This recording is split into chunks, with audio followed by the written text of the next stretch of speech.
¿Qué sabemos del Baracaldo de antes de la industrialización? Como historiador, me pregunto a cuándo se remontan sus orígenes. Baracaldo es muy antiguo, pero ¿cuándo nace? ¿Cuándo se funda? ¿Realmente tuvo una fundación? Voy a indagar. Habrá que hablar con quienes han estudiado la historia de Baracaldo. Necesito respuestas. Historiadores, archiveros, documentos, mapas. Es hora de encontrar las huellas de Baracaldo allá donde sea.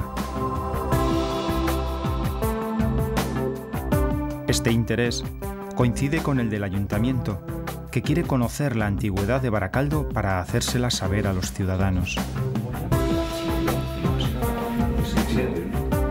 Juntos, iniciaremos el camino de la investigación, de la recopilación y el estudio.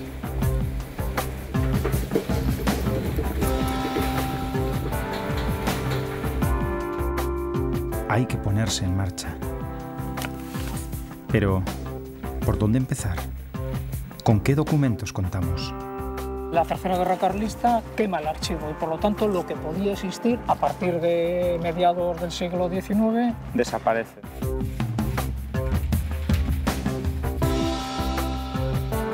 Sin esas desapariciones entonces podríamos estar hablando de una ciudad medieval, una ciudad que tendría sus casas, torres... Más que ciudad, un entorno medieval.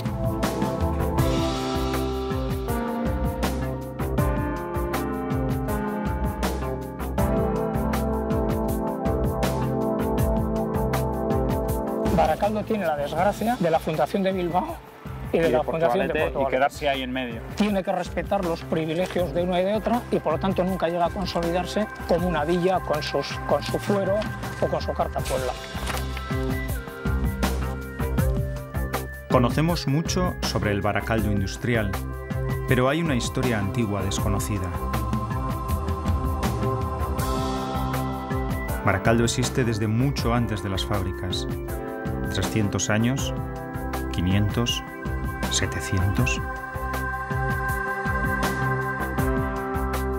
Sin archivos medievales ni restos arqueológicos, empezaremos por el hierro.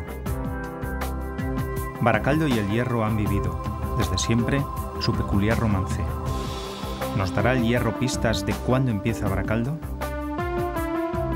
Anterior al Baracaldo industrial, el hierro nos habla de un Baracaldo minero. Se dice que los romanos ya anduvieron por nuestros montes extrayendo hierro. ¿Es posible? ¿Podemos hablar de un Baracaldo romano?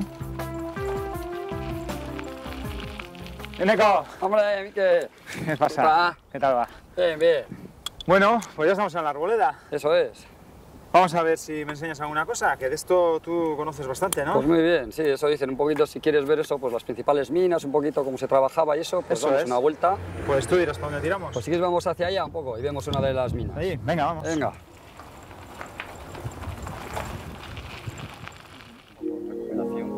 Hierro, hierro y hierro, ¿no? Eso es, aquí toda una montaña de hierro que ya hablaban desde los romanos, ¿no? Plinio el Viejo pues ya decía eso, que había una montaña de hierro justo pues, cerca del mar Cantábrico y bueno, pues se puede decir que desde Bilbao hasta Cantabria pues, estaba todo lleno de minas de hierro, ¿no? Desde la época de los romanos hasta hace 15 años que para la explotación en Gallarta pues, ha estado trabajando, tanto en la Edad Media se han encontrado restos, pues escorias de antiguas ferrerías de montaña, siglo XII, XIII, hasta la gran explotación del mineral a finales del siglo XIX y principios del XX, la gente venía a trabajar y marchaba luego a los pueblos de abajo, a Baracaldo, a Traparán, los que pueblos que conocemos. Pero en el siglo XIX llegan, se asientan aquí pues, miles de trabajadores de sobre todo zonas agrícolas, de toda zona del País Vasco, de Castilla, y se transforma todo el paisaje, pero en unas condiciones muy buenas. Hay que estar preparado para subir por aquí con un barreño, sí. Una maza 8 veces más pesada que la que llevo yo aquí.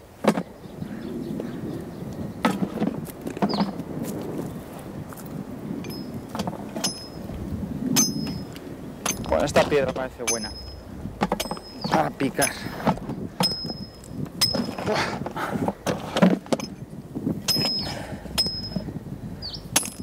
Eneco, y así 10, 12 horas diarias. Sí, eso, y hay que darle más fuerte, que si no, no sale, ya ves. Que y, no con una maza mucho más pesada, ¿no? Eso es, a veces hasta 13 decían, y como 13. a veces solo les pagaban cuando trabajaban, si llovía, muchas no cobraban, estaban accidentados.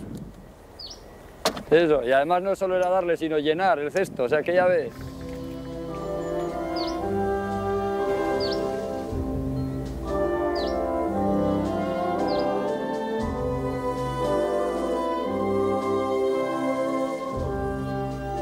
La historia de un pueblo no es la historia de sus batallas y conquistas. Más bien, creo que es la historia de sus gentes. Gentes que, desde hace siglos, han ocupado este territorio de Baracaldo.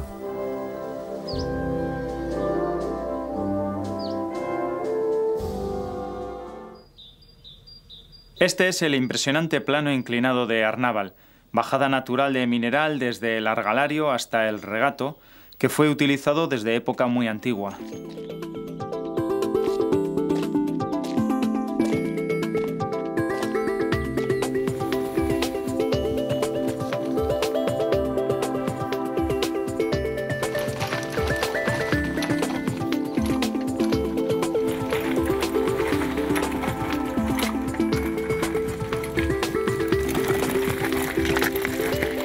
El plano como tal se construye en el siglo XIX, aunque todavía hoy en día podemos encontrar restos de los raíles, de las vagonetas, de la instalación que había por aquí para bajar mineral. Los romanos, que sin duda estuvieron por aquí, no nos dejaron textos que hablaran de Baracaldo, así que hemos de avanzar hasta la Edad Media. El hierro nos ha traído al Regato, donde, a partir del siglo XIII, Baracaldo contará con multitud de ferrerías. Aún hoy podemos encontrar las ruinas de la ferrería de Urdandeguieta.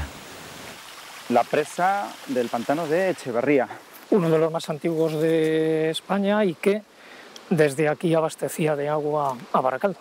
Ajá. Altos Hornos, a las primeras industrias. Altos Hornos y al resto de las industrias. Y como además se ve con claridad, es un pantano de cubeta. Y la primera presa de hormigón de España. Exactamente.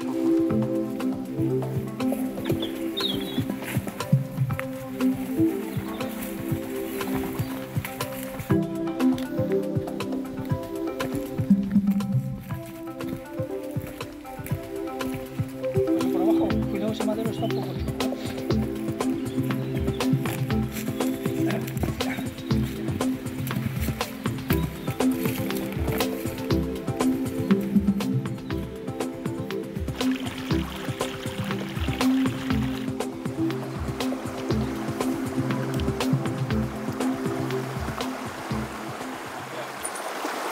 ¿Te has fijado un montón de escorias? Sí. Estos son los restos, bueno, que se desechan, sí, ¿no? de la ferrería. Mira, de otro montón de la que hay. Desecho, otros que no se han aprovechado ya, no tenía suficiente calidad, porque esto es lo que está triturado, que es lo que sacaban propiamente de estas ferrerías pequeñas. Trituraban y luego ya se llevaban a las ferrerías menores donde fundían.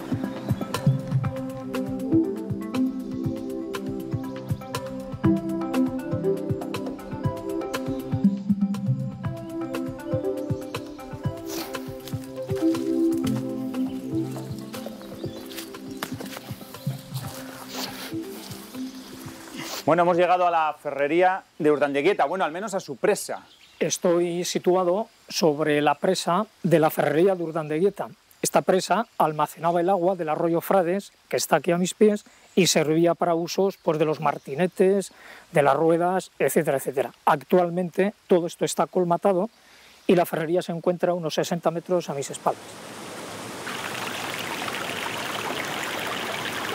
Estamos delante de la explanada donde estaría ubicada la ferrería. Aquí tenemos un esquema de cómo sería esta ferrería.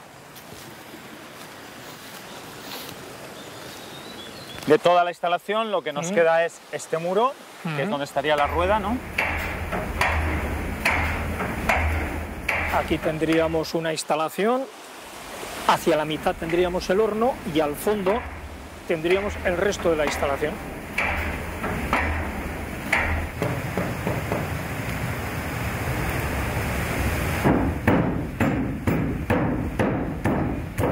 Una ferrería que ya referencia Lope García de Salazar. En el siglo XIV viene andanzas, cita esta y la suya también del Pobal. Ajá. Por lo cual quiere decir que ya en el siglo XIV esto existía.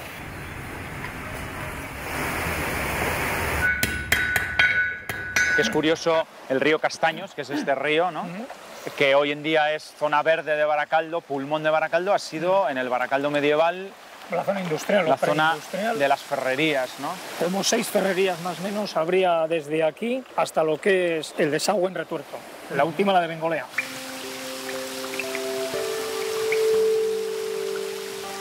Las ferrerías nos hablan de un Baracaldo medieval. La iglesia de San Vicente se construye en esa Edad Media.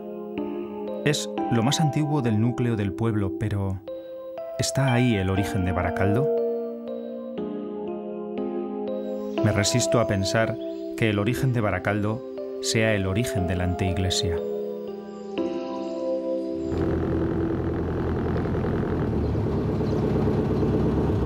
Hay que ver cómo ha cambiado todo esto, Jaime. Pues tremendamente. Por cambiar ha cambiado hasta el agua. La importancia que ha tenido el agua con la vida de Baracaldo y con la historia de Baracaldo. Sí, la ría yo creo que para Baracaldo ha sido vital.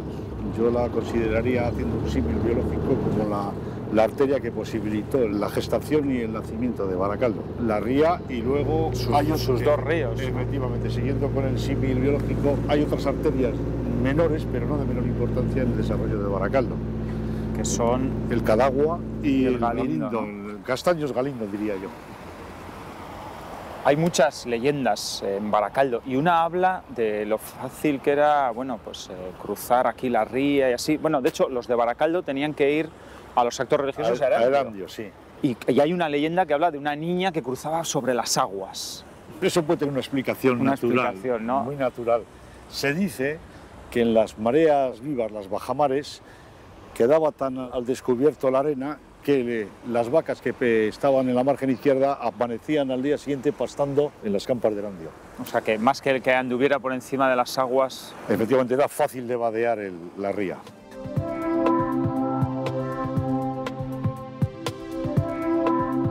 Y la famosa calle Portu, ¿no? Una de las vías principales emblemáticas del pueblo. De Baracaldo para unir la zona de desierto con la zona alta. El centro del núcleo urbano. Esta calle, pues posiblemente haya sido la calle que ha albergado más oferta comercial y de servicios de toda la margen izquierda, y posiblemente estoy casi por afirmar que en el País Vasco, porque en tan poco espacio de vía urbana aquí había oferta de todo tipo.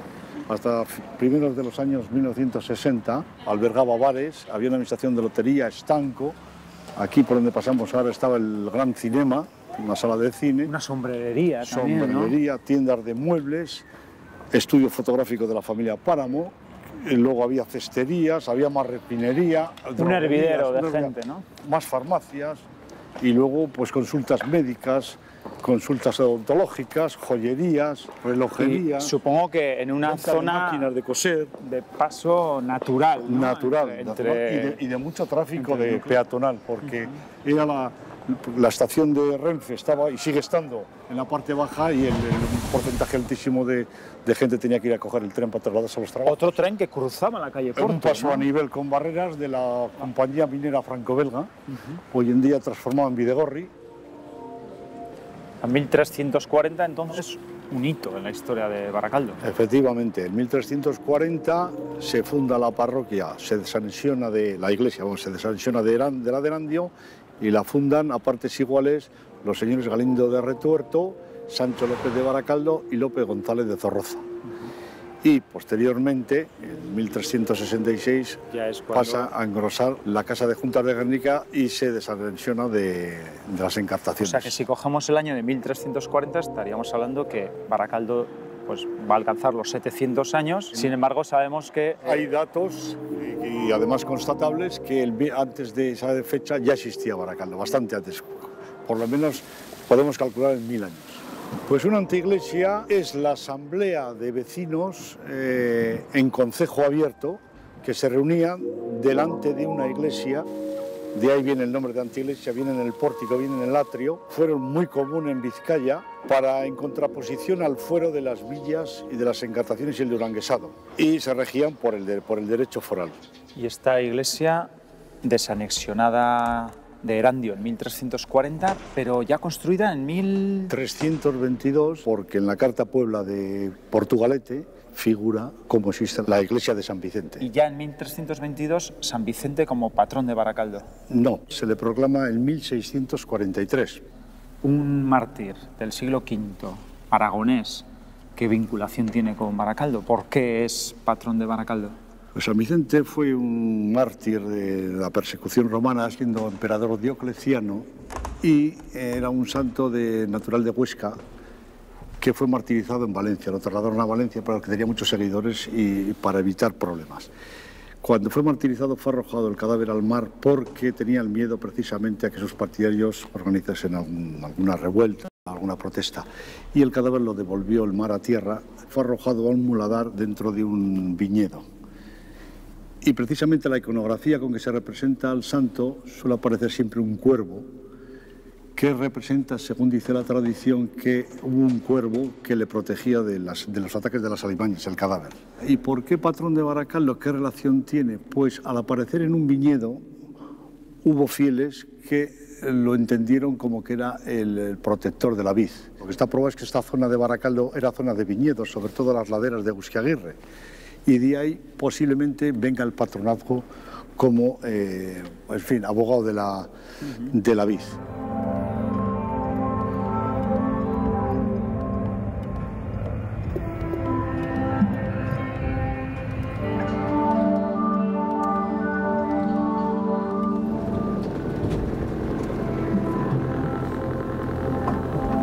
En aquella loma, donde aquellos árboles, se encontraba el monasterio de los Carmelitas Descalzos.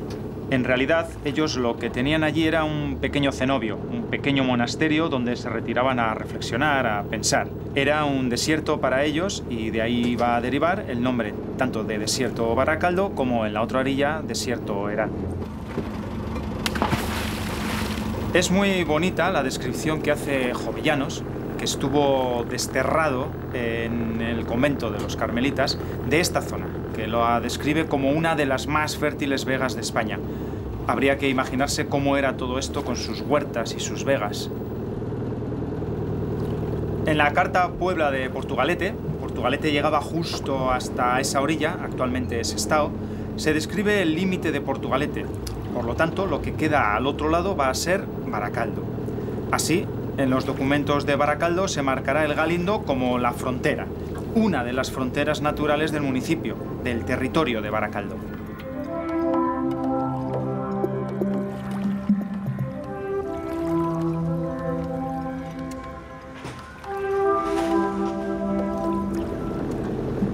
En esta zona, que es una zona bastante depauperada, una zona en la que se está interviniendo urbanísticamente, estuvieron situadas las Torres de Luchana, construidas por Fernán Pérez de Ayala, nieto, y que constituyeron sin duda alguna, a lo largo de la historia medieval de Baracaldo, uno de sus lugares más emblemáticos y más estratégicos. No solo para controlar la fértil vega de Luchana, que sabemos que era un sitio especialmente fértil, y los arenales. Hasta el siglo XIX sabemos que existen aquí unas playas casi paradisíacas, podríamos decir. No solo para controlar eso, sino sobre todo para controlar el tráfico de mercancías por la ría. De las muchas leyendas medievales que tiene Baracaldo, una habla de aquella costumbre que debían de tener los habitantes de las Torres de Luchana, que era echar una cadena hasta el otro lado de la ría para interceptar el paso de los barcos y obligarles a descargar aquí. No sabemos si fue verdad o no, pero desde luego que como leyenda no tiene desperdicio. Y el Cadagua, la otra frontera natural de Baracaldo, que aparece como límite de Bilbao, la Carta Puebla de Bilbao, de 1300, marcando los límites de la villa de Bilbao, y por lo tanto lo que queda al otro lado va a ser Baracaldo.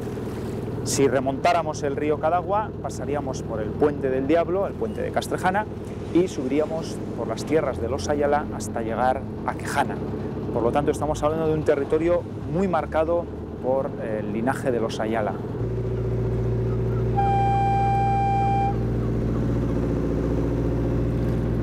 Baracaldo y sus ríos, orillas que hoy se recuperan para la ciudadanía y que durante décadas han sido lugar de cargadero de mineral y de instalación de fábricas. y muchos siglos antes, en la Edad Media, lugar de astilleros de ribera, de arenales y de zona de carga de mercancías.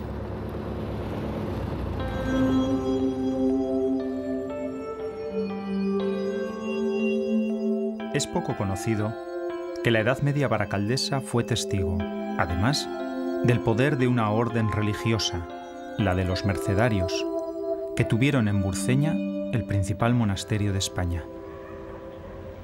Plaza de Burceña, iglesia de Burceña, y aquí estuvieron situados los mercedarios. Parece ser que fue fundado hacia 1384, según las crónicas, una donación de los señores de Ayala. Separatas, de especialistas. Pues es todo lo que hay de Burceña, sí. El cuarto, quinto y sexto. Esto mismo estuvo en el convento de Burceña, en el archivo. Está claro.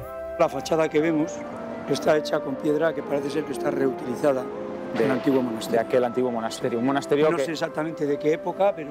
Esto, por ejemplo, este texto, 1489, es el texto más antiguo que tenemos del monasterio de Mercedarios de Burceña. Tenemos la lista de los religiosos, ¿no? Y dice, pues por ejemplo, aquí sale Fray Diego de Zubileta, Fray Juan de Zorroza, Ochoa de Lezcano. Un monasterio muchísimo más grande que lo que ahora ocupa esta iglesia. Llegaba hasta el río, porque tenía una puerta hacia allí que daba precisamente justo a la ribera del río, y por la parte de atrás, por aquí tendría pues, los terrenos que puede tener cualquier monasterio. Bosque, cultivo. Galero. Monasterio de Nuestra Señora de las Mercedes de Burceña contra don Luis de Salazar, sobre el patronazgo de este monasterio, a que pague 80 fanegas de trigo cada año perpetuamente.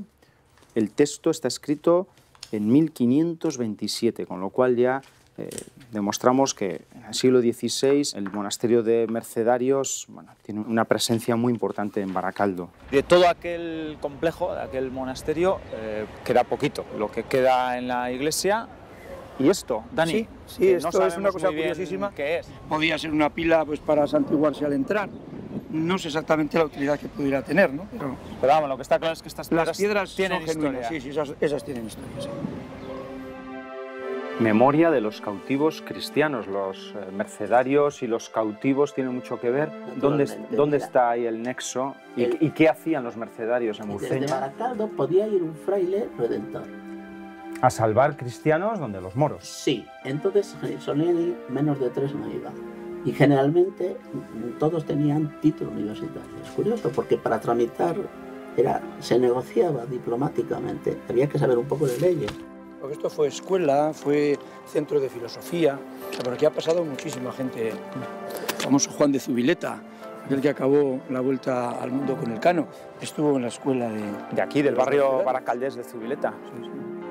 Gente que estudiaba en la universidad y titulada ya volvía a Burceña y enseñaba teología y por consiguiente aquello es como si fuera una facultad. La Merced compaginó siempre la redención, que era el carisma, con el humanismo. Una cuna humanista en Burceña. Sí. Mira, aquí estuvo el cementerio y aquí todavía, mira, se ven aquí restos. Huesos de los mercedarios que se enterraban aquí. Estarían enterrados aquí. Al romper la trinchera para el tren, entonces aparecieron parte de los enterramientos a la luz.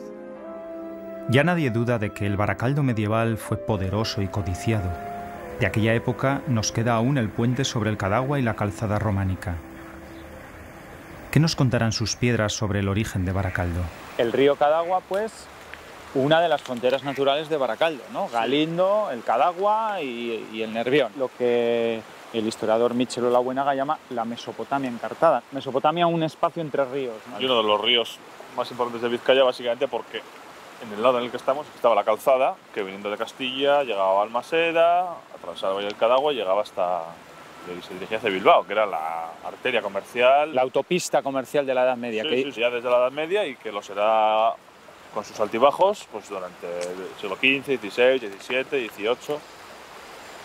Y para sortear este río Cadagua, el Puente del Diablo. El puente está pensado porque la calzada va por esta orilla y cruzaba luego a lo que era la antigua República de Abando, que hoy en día pertenece a Bilbao, y de ahí subía al Alto de Castrejana y bajaba hacia la villa de Bilbao. Y entrando en Baracaldo, una entrada natural, la única manera de cruzar el Cadagua, ¿no? Se considera que fue construido a finales del 15 por Pedro Ortiz de Lequeitia. Es una construcción bastante voluminosa, potente, que ha perdurado durante los siglos. Incluso hoy en día sigue siendo utilizado, la atraviesan camiones, sí, como coches. Un lugar de paso natural del río Cadagua. Sí.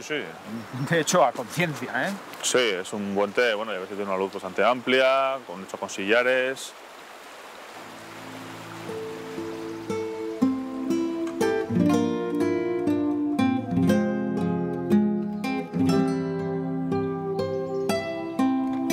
Calzada medieval, calzada románica. ¿De cuándo es esta calzada? Puede que el trazado venga desde el siglo XVI, desde el siglo XV, incluso puede que antes. Pero probablemente será una reconstrucción quizás de principios del siglo XIX, de finales del siglo XVIII, que se ve un poquito aquí. Pero sí se ve muy bien las reales suelen tener esta distribución, unas losas anchas a los lados, una espina central y un relleno en los lados que, por ejemplo, esto en Portugalete, la gente de Portugalete en el casco viejo les llama rebollos.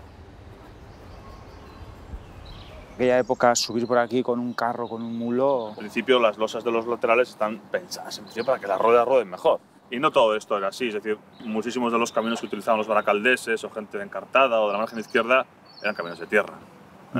No sé si se puede decir que era un lujo, pero tampoco es que fuese totalmente habitual.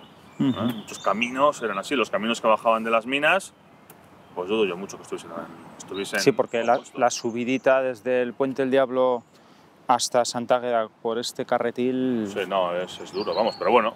Oye, se bajaba hierro desde las minas de Triano hasta la ría, con carros, con mulas, y se hacía. Más lento, pero se hacía. Pues, ¿cómo tuvieron que vivir aquellas personas antes de la industrialización? Diría que parece que queda mucha gente que Baracaldo empezó casi con Altos Hornos, ¿no? Bueno, pues antes de Baracaldo hubo un Baracaldo rural, con calzadas, con carboneros, con agricultores, con pescadores, con ferrones, sus famosas ferrerías, que en Irauregui había, en toda la cuenca del río Castaños también.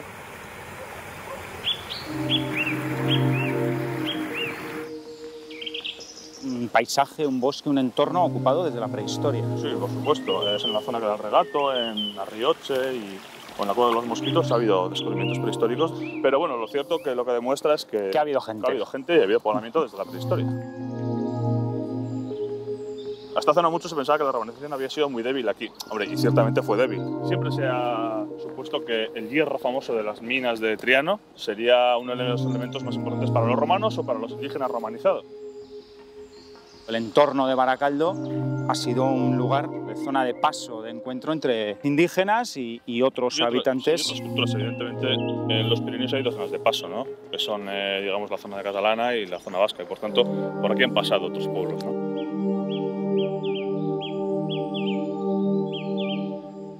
Y esta es Sant'Àgueda, que además guarda una leyenda muy bonita, ¿no? Es una ermita muy querida por los baracaldeses. La procesión de Sant'Àgueda viene muchísima gente, no solo de Baracaldo, sino de otras zonas. Y hay una tradición. Sant'Àgueda, pues ya sabes que es la santa destinada a curar los males del pecho. La cortaron los pechos, eso es un poco... su imagen me aparece con una bandeja y los pechos en la bandeja. Entonces ha sido asociada pues, a la curación de las enfermedades del pecho, catarros, pulmonías, etc., ¿no? Y dentro hay una imagen muy antigua, realmente medieval. Es un alabastro de Nottingham. Y es una figura de Santa Juliana o Santa Margarita, no está muy claro cuál de las dos, pero la tradición popular dice que es Sant'Àgueda. Se llaman alabastros de Nottingham. Probablemente eran importados en los siglos XIII, XIV, si no recuerdo mal, traídos de Inglaterra, se traían aquí y probablemente formaban parte... Pues, la escultura más antigua de Baracaldo. Pues, hombre, no te lo podría asegurar al 100%, pero no me extrañaría seguramente, ¿no? que lo fuese, ¿no?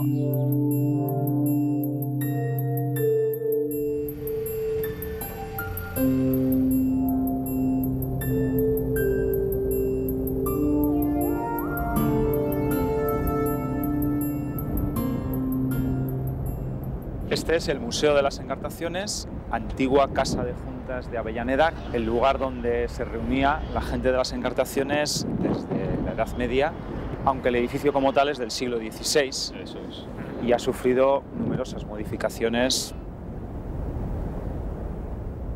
Y Baracaldo dentro de esa zona encartada, una zona de paso, una zona de convivencia.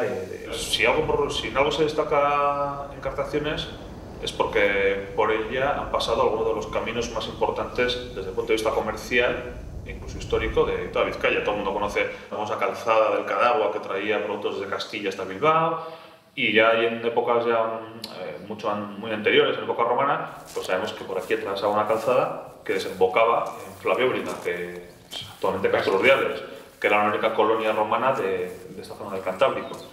Y claro, las encartaciones, incluso de Vizcaya y otras zonas, eran, digamos, el patio trasero de Flaviobrina, pues probablemente donde se abastecían de leña, de productos agrarios, etc. Y de hierro, evidentemente, sí. Bueno, sabemos que ha habido algunos restos, bueno, sabemos, ¿no? Se han excavado algunos restos de instalaciones hidrometalúrgicas, entre comillas, de época romana, en el pantano de Yola, en Trápaga. O sea, es algo ya asumido y comprobado. Sí, yo creo que sí. Yo creo que es vía romana. O sea, que es zona de tránsito, es elemental. No solamente norte-sur, que es lo que marca la calzada, sino también este-oeste. Entonces, pues, todas las migraciones que provienen de Europa necesariamente pasan por este espacio. Y sobre los asentamientos indígenas, fuesen lo que fueren, es donde se va precisamente montando romanización y posteriormente otro tipo de culturas.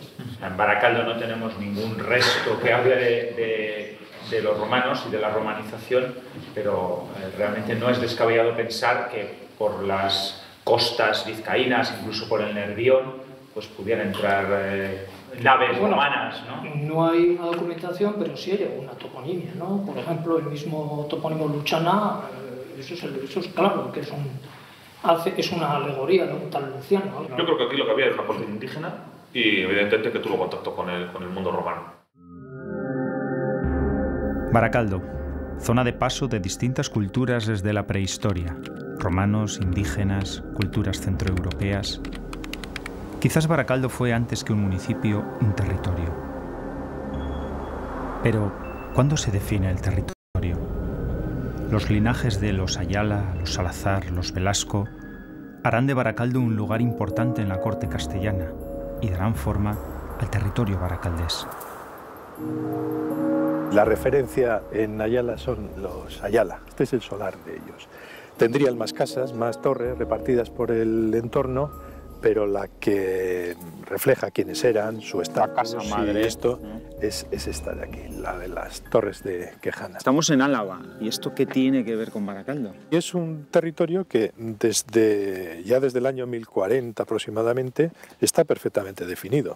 Aproximadamente lo que es Colindres, toda la costa, Somorrostro, Baracaldo, y la subida del Cadagua completa hasta Arrigorriaga, San Vicente de Abando, Orozco y Mena. Pues todo esto era de los Ayala. La época de los Ayala se extiende aproximadamente entre 1340 y llega hasta 1450. Estamos hablando de 400 años en los que Baracaldo tiene su peso en la historia. Sí, una de las partes más importantes, sin duda. En Baracaldo, así los como... Los Ayala, que no eran poca cosa, ¿no? Estamos hablando de canciller de Ayala, estamos hablando de mariscales, estamos hablando de gente que en Castilla tiene un peso fuerte, ¿no? Hombre, todos ellos fueron gente muy importante, muy situada al nivel de la corte, y para Baracaldo, pues posiblemente todos ellos fueron muy importantes. Desde Fernán Pérez de Ayala, el primero de ellos, que recuperó Baracaldo, lo volvió a comprar, su hijo, sin duda el más importante de todos, el Pedro López de Ayala, que escribió varios libros, La Crónica de los Reyes de Castilla y sobre todo El Rimado de Palacio, que es un monumento de las letras castellanas. Importante fue también su hijo, el otro Fernán Pérez de Ayala, que es el que hizo construir las torres de Luchana. Importante también en su medida el nieto, Pedro de Ayala, que murió sin descendencia y es con el que se perdió Baracaldo para los Ayala, cuando intentó recuperarlo de los Salazar. Ellos podían juzgar y ejecutar la justicia, o sea, era un poder terrible. Sin embargo, los vecinos, en los pleitos que ha habido, se lo negaban. Sí tuvieron poder para poner alcaldes, para poner referentes políticos en Baracaldo.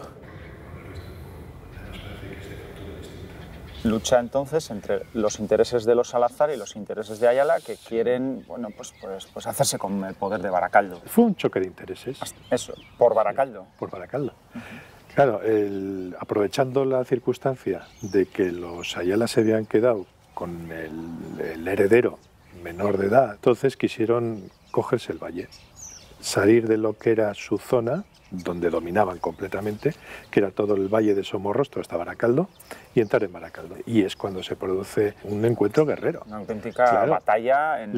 Tanto era la importancia de Baracaldo que llega a enfrentar a estas dos grandes familias. Claro, eran muchísimos intereses, eran muchas torres las que tenían, eran muchas casas, eran vasallos, eran ferrerías, eran montes. El control de los ríos. El control de los ríos. Todo el tráfico fluvial que venía a Bilbao pasaba por las torres de Luchana. Claro, decían, bueno, a nosotros nos interesa este valle, es muy importante estratégicamente, desde él se puede dominar el acceso a Bilbao, que ya era el comercio más importante que había probablemente en todo el Cantábrico. Claro, toda la lana castellana sale por Bilbao, y lucha entre los Salazar y los Ayala y batalla. No era una batalla, fueron por lo menos tres entradas de las tropas de los Velasco. Pero no eran solamente tropas de los Velasco, eran tropas de los Velasco, tropas encartadas y tropas de los Ayala. No llegaron a darse batallas grandes, era entrar a destrozar lo que podían. Tomaron todo lo que habían tenido los Ayala en Baracaldo y se hicieron propietarios de las torres de Luchana, que no devolvieron jamás. Posteriormente ya fueron cambiando de propietario, pero el fin de los Ayala en Baracaldo, la referencia de los Ayala en Baracaldo, termina cuando empieza la de los Velasco. Es una pena que se hayan perdido las torres, porque era la referencia monumental de la zona, era la referencia, posiblemente uno de los monumentos militares más impresionantes. Sí.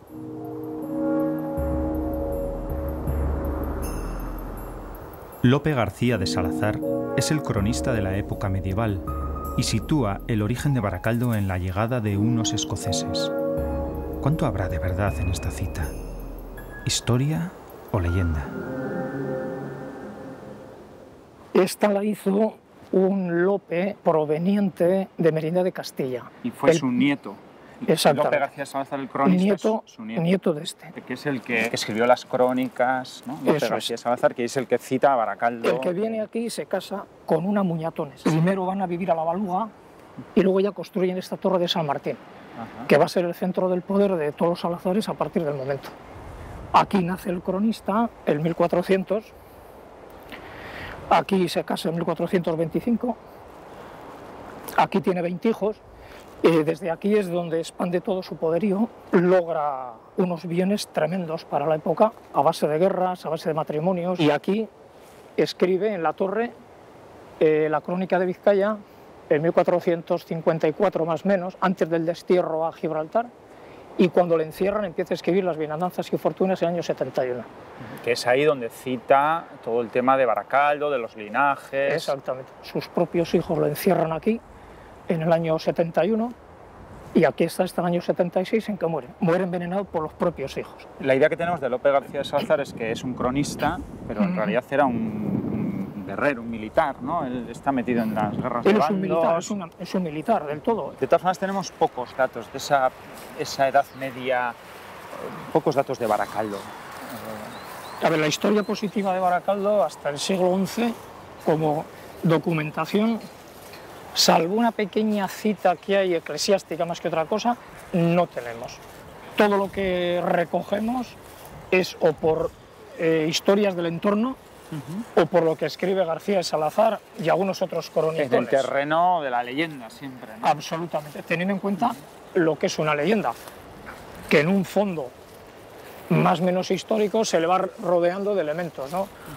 Entonces, en el 740, según la leyenda o según la crónica que recoge Lope García de Salazar, unos godos escoceses, cristianos, llegan aquí a ayudar a los cristianos que estaban por aquí. Desembarcan en Santoña y alguno de ellos, a través de ese estado, llega a nuestro entorno.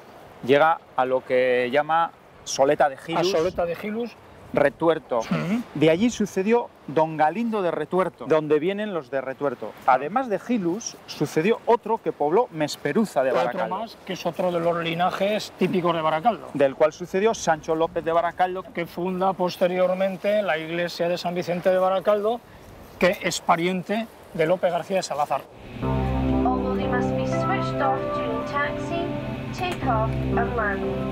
Until the end of the flight when the passenger doors have been reopened.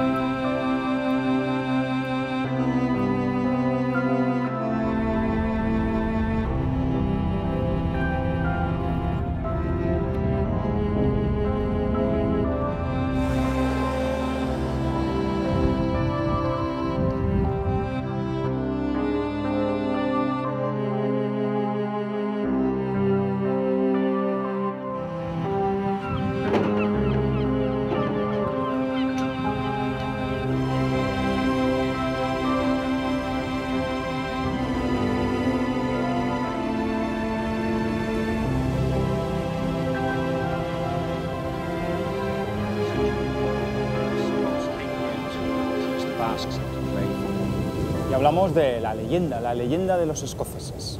Una leyenda que vincula Escocia, estas costas escocesas, con Baracaldo. Y habla de godos, de cristianos, de flotas. ¿Qué puede haber de verdad en todo esto? Well, we know that the Scots had boats capable of travelling far distances, and often the Christian Scots would travel, the warriors would travel and help their fellow Christians. So it's very probable that the Scots would go to the north of the Iberian Peninsula to help their fellow Christians.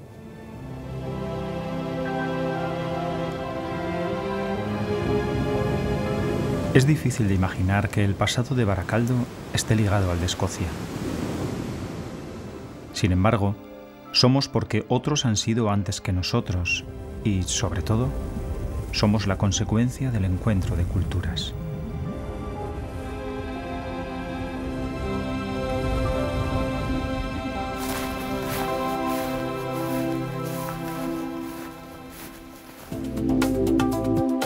Seguimos dos pistas, la leyenda de los escoceses y un posible documento del siglo X. ¿Quién iba a decirnos que Baracaldo guardara tanto secreto?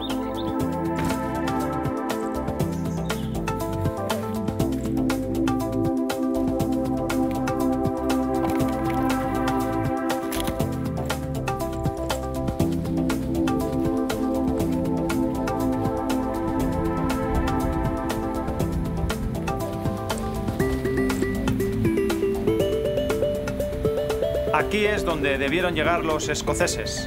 Sin embargo, como sabemos, algunos de ellos, en lugar de irse hacia Asturias, se fueron hacia el Nervión.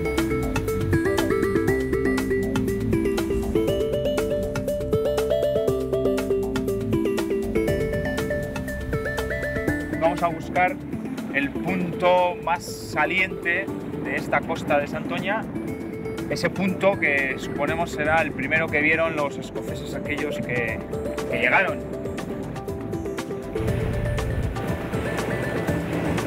Estamos ahora en un punto intermedio, más o menos, intermedio entre la costa de Santoña y la costa vizcaína, la desembocadura del Nervión, la zona del Nervión Galindo y por lo tanto Soleta de Gilus. Así que no nos extraña mucho que un grupo de aquellos escoceses terminara por marcharse, según la leyenda, a aquella zona de allí. La distancia por mar es realmente corta.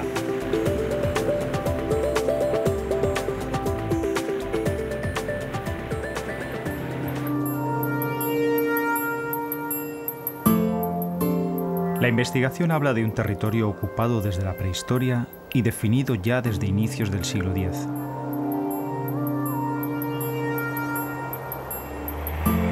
Según Goyo Bañales y Michel Olabuenaga, el primer texto que cita Baracaldo es de mediados del siglo X.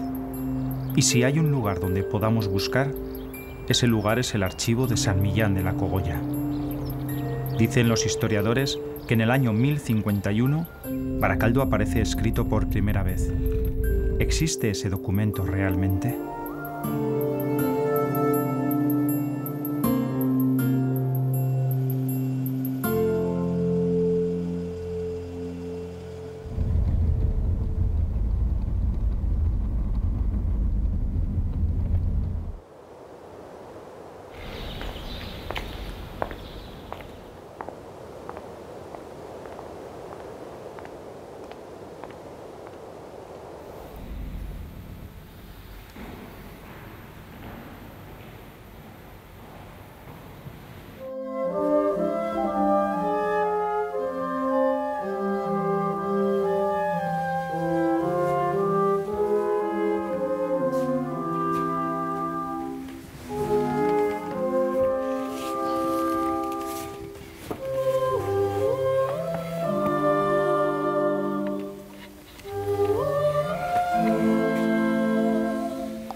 Este es el documento.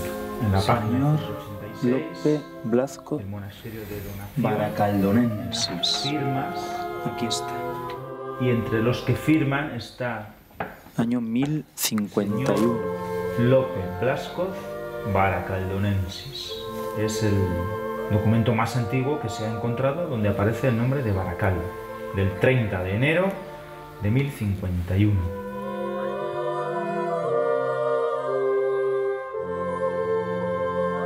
Este es el texto que buscábamos, la más antigua referencia a Baracaldo, nuestro texto. Más de 900 años de Baracaldo en la historia.